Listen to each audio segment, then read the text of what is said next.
कित्येक वर्षापूर्वी देवाच्या संदेष्टाने भविष्यवाणी केली होती तिची परिपूर्णता म्हणून येशूला 2 चोरांच्या मध्ये टांगलं गेलं.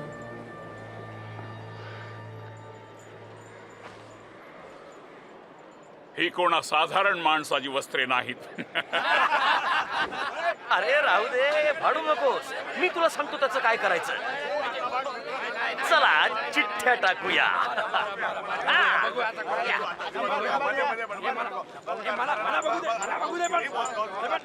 तू नशीबवार आहेस. आता तू त्याचं काय करणार?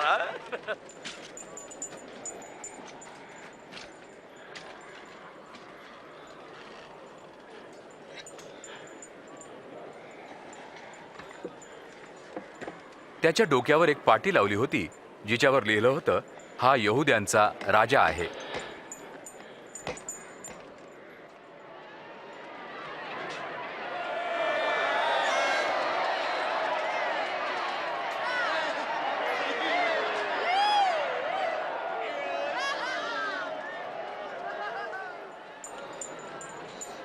तू जर यहुद्यांचा राजा आहेस तर स्वतःला वाचव.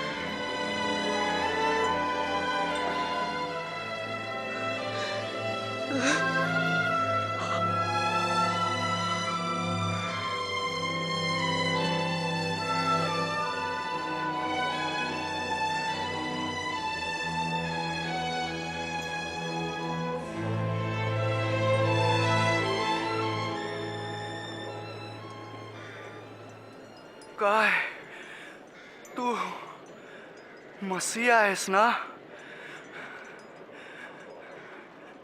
तर स्वतःला आणि आम्हाला पण वाचव. तुला देवाचे भय नाही काय? त्याला तीच शिक्षा मिळाली जी आम्हाला मिळाली, पण त्याने काहीही गुन्हा केला नाही.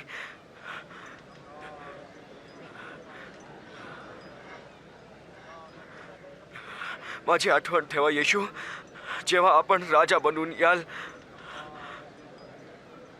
मी वचन देतो,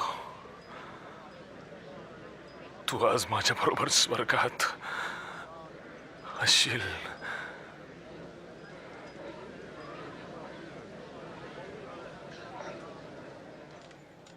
आता मध्यान्ह होत होती आणि सर्व देशात 3 वाजेपर्यंत अंधकार पसरला.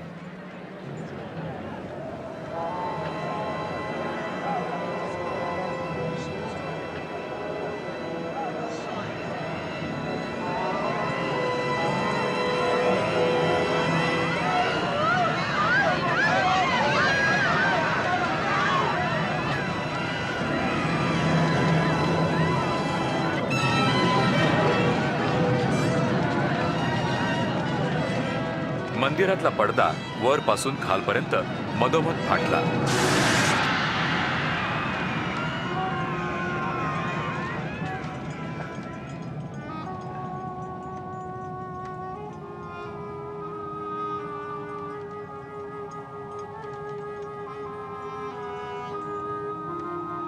हे पित्या,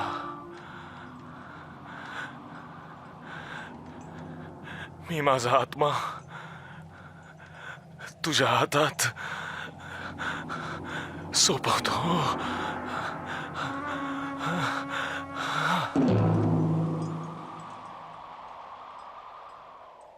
शिपायांच्या सरदारानं हे सर्व पाहिलं आणि त्यामुळे देवाचा गौरव करत तो म्हणाला, देवाचा गौरव असो. खरोखर हा मनुष्य नीतिमान होता.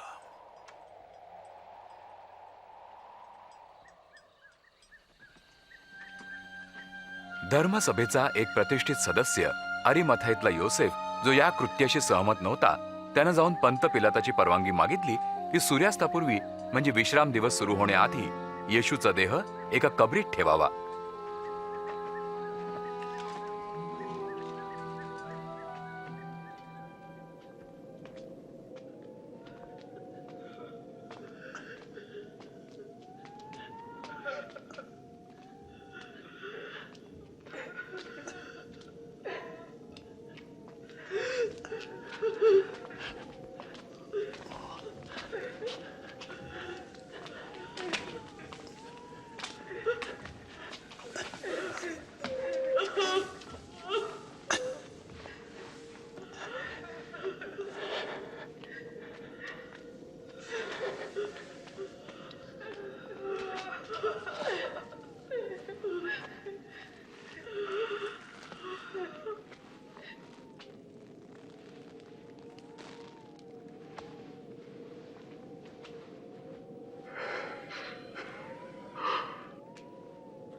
आम्हाला क्षमा असावी. आम्ही प्रभूच्या शरीरामागे आलो. सर्व येऊ शकता, पण चला, विश्राम दिवस सुरू होत आहे.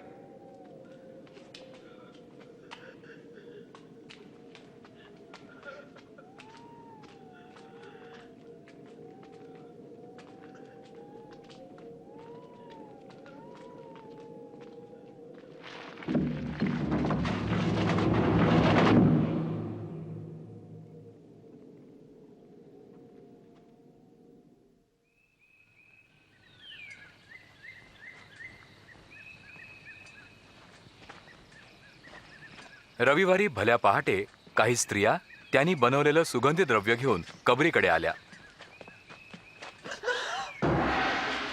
कबरीवरचा धोंडा बाजूला ढकललेला त्यांनी पाहिला.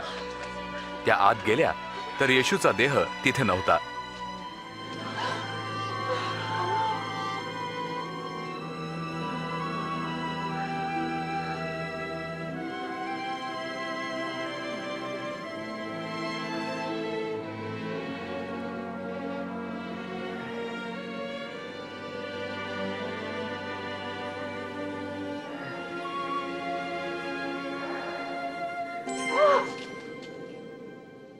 तुम्ही जिवंताचा शोध मेलेल्यांमध्ये का करता?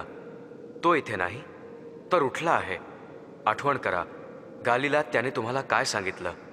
मनुष्याच्या पुत्राला पापी जनांकडे सोपवण्यात यावं, क्रुसावर मारण्यात यावं, पण तिसऱ्या दिवशी तो मरणातून उठेल.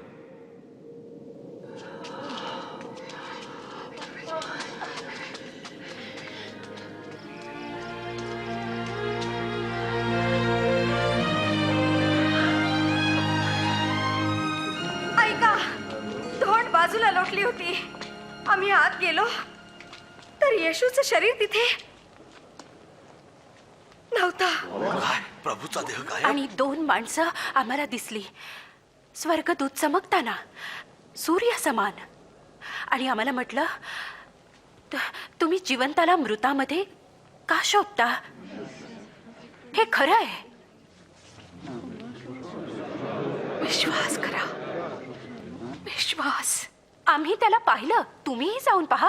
कबर रिकामी होती आणि प्रभू तिथे नव्हता. पेत्रा, आमच्यावर विश्वास ठेव.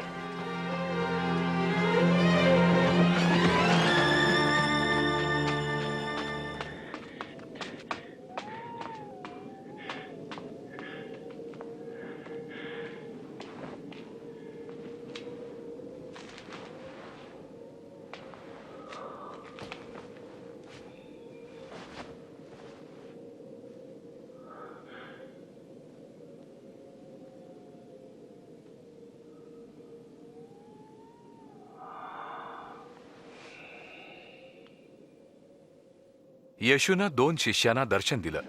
ते उत्साहानं इतर शिष्यांकडे परतले. खरोखर प्रभू जिवंत झाला. तो शिमोनाला दिसला. आम्ही त्याला रस्त्यावर पाहिलं तर ओळखलंच नाही. जेव्हा त्यांनी भाकर मोडली तेव्हाच आम्ही ओळखलं. अम्माऊसला आश्चर्य. तो तिथे पोहोचला.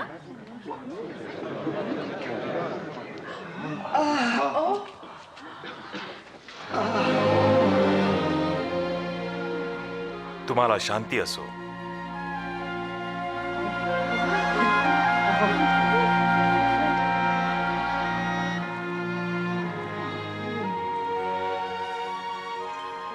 तुम्ही का घाबरलात?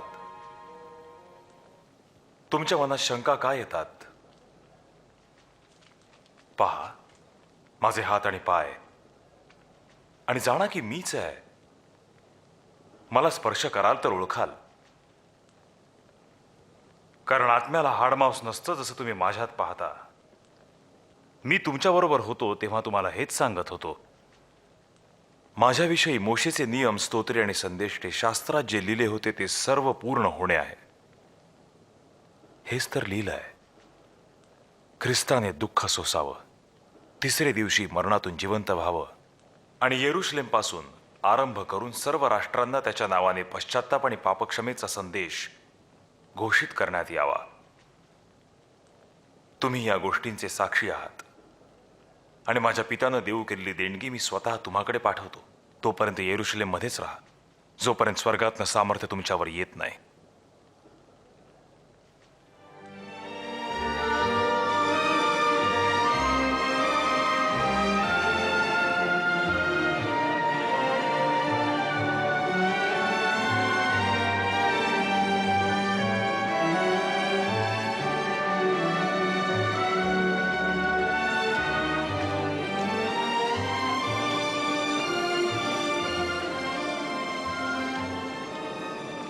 प्रभू तुम्हाला आशीर्वाद देव आणि सांभाळो. स्वर्ग आणि पृथ्वीमध्ये सर्व अधिकार मला देण्यात आलाय. तेव्हा जाऊन सर्व राष्ट्रातल्या लोकांना शिष्य करा. त्यांना पित्याच्या, पुत्राच्या आणि पवित्र आत्म्याच्या नावानं बाप्तिस्मा द्या. जे काही मी तुम्हाला आज्ञापिलं ते सर्व त्यांना पाळावयास शिकवा. आणि पहा, युगाच्या समाप्तीपर्यंत मी सर्व काळ तुमच्याबरोबर आहे. आमेन.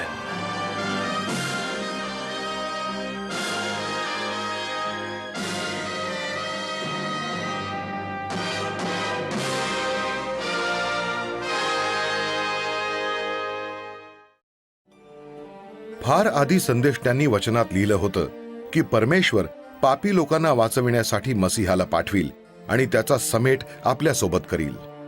येशूचं जीवन हे दाखवतं की हा तारणारा आहे. यशया संदेष्टा लिहितो, कुमारी गर्भवती होऊन पुत्र प्रसवेल. आणि ते घडलं. परमेश्वराचं सामर्थ्य मरियेवर येऊन कुमारी असतानाही ती गर्भवती झाली आणि तिनं येशूला जन्म दिला. जसं की हे वचनात लिहिलेलं आहे, हा चमत्कार आहे. त्याचा जन्म हे देवाचं चिन्ह आहे की हा पुत्र मसीहा आहे, ज्याला देवानं आपला पुत्र असं म्हटलं. जेव्हा लोकांनी येशूला पाहिलं, त्यांनी देवाचं सामर्थ्य आणि स्वभाव पाहिला. त्यानं लोकांना आरोग्य दिलं आणि त्यांच्या पापांची क्षमा केली. आणि त्यानं त्यांना अनंत काळच्या राज्याचं अभिवचन दिलं. येशूनं आपल्या प्राणांचं बलिदान केलं आणि सर्व मानव जातीकरिता शिक्षा भोगली. नंतर तो परत जिवंत झाला आणि हे दाखवून दिलं की त्याचं सामर्थ्य हे मृत्यूच्या सामर्थ्यापेक्षा श्रेष्ठ आहे. येशू ख्रिस्तानं म्हटलं, माझ्याकडे जीवन देण्याचं आणि ते परत घेण्याचं सामर्थ्य आहे. ज्या प्रकारे संदेष्ट्यांनी लिहिलं होतं की मसीहाचं जीवन कशा प्रकारचं असेल, त्याचं जीवन तसंच होतं. येशूचं जीवन ह्याची खात्री देतं की देवाचं पवित्र वचन हे सत्य आणि न बदलणारं आहे. खरंच येशू हा देवाचं वचन होता. येशूद्वारे देवानं स्वतःस या जगातील लोकांना प्रगट केलं. प्रारंभी परमेश्वरानं पुरुष आणि स्त्रीची रचना केली, जेणेकरून ते त्याच्या उपस्थितीत आनंदानं राहावेत. परंतु त्यांनी परमेश्वरावर अविश्वास दाखविला आणि त्यांनी त्याची आज्ञा मोडली.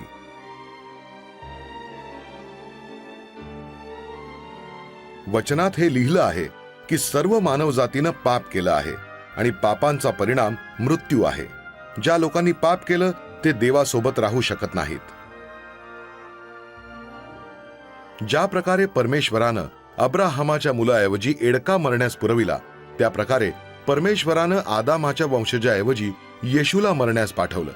हे त्यानं अशासाठी केलं की जो कोणी येशूवर विश्वास आणि भरवसा ठेवील तो परमेश्वराच्या उपस्थितीत येईल. म्हणून जो कोणी येशूच्या मागे चालेल तो शिक्षेपासून वाचविला जाईल आणि परमेश्वरासोबत सदा सर्व काळ राहील.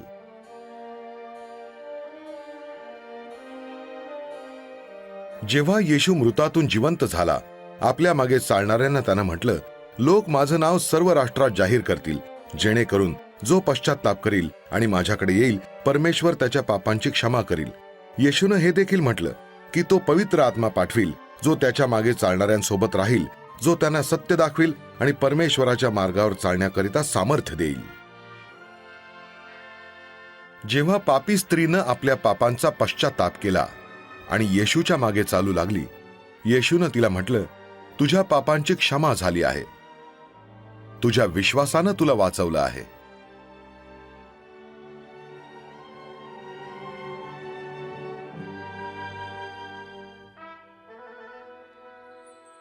येशू ख्रिस्तानं लोकांना आपल्या मागे चालण्यास सांगितलं. ज्यांनी येशूच्या मागे चालण्याचा निर्णय घेतला आहे ते या शब्दांनी या नात्याची सुरुवात करू शकतात. पित्या परमेश्वरा, तू नीतिमान आहेस. मी तुझे आभार मानतो की तू माझ्यावर प्रीती करतोस. मला खेद वाटतो की तुझ्या आज्ञा मी मोडल्या आणि तुझ्या विरुद्ध पाप केलं. मी तुझे आभार मानतो की माझ्याऐवजी तू येशूला मरण्यासाठी पाठवलं आणि तो मृतातून जिवंत झाला. मी तुझे आभार मानतो की जे पाप मी केलं होतं त्याची शिक्षा येशूनं स्वतःवर घेतली. मी येशूला माझा तारणारा आणि माझा प्रभू म्हणून स्वीकारतो.